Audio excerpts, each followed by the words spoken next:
Selamat sore pemirsa, kembali lagi bersama saya Taufik Hidayat di TV YouTube seputar Aceh untuk mengabarkan isu-isu teraktual, tajam, dan terpercaya yang kami rangkum dalam edisi 21 Maret 2017.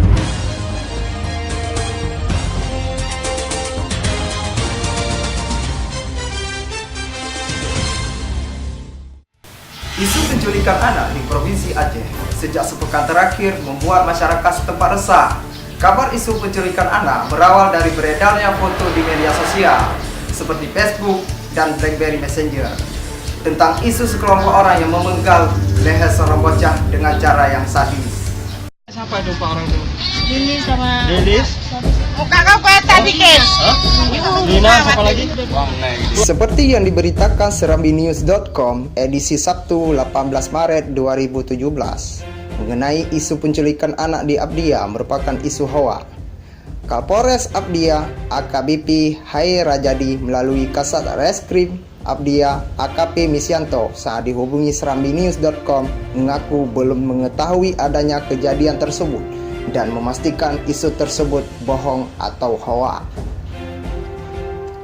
Ia menambahkan, untuk kasus penculikan anak yang laporan resmi untuk jajaran kepolisian Aceh nampaknya belum ada. Isu yang serupa juga berkembang di Aceh Utara. Kabar penculikan anak di Kecamatan Baktia, Aceh Utara pada Kamis 16 Maret yang lalu melalui salah satu akun Facebook warga yang dibagikan ke belasan pengguna akun lainnya telah membuat resah karena berita itu ternyata hoak atau bohong belaka.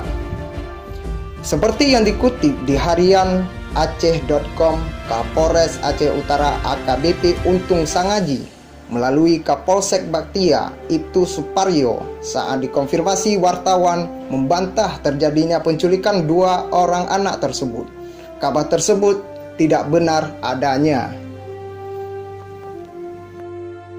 Minum sedikit lagi lu, minum lu. Ada buah pisang?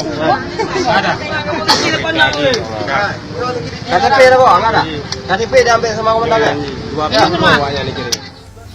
Untuk mengantisipasi hal tersebut, diharapkan kepada orang tua untuk lebih berhati-hati dan waspada dalam jaga anaknya. Saya Taufik Hidayat mengucapkan terima kasih dan sampai jumpa.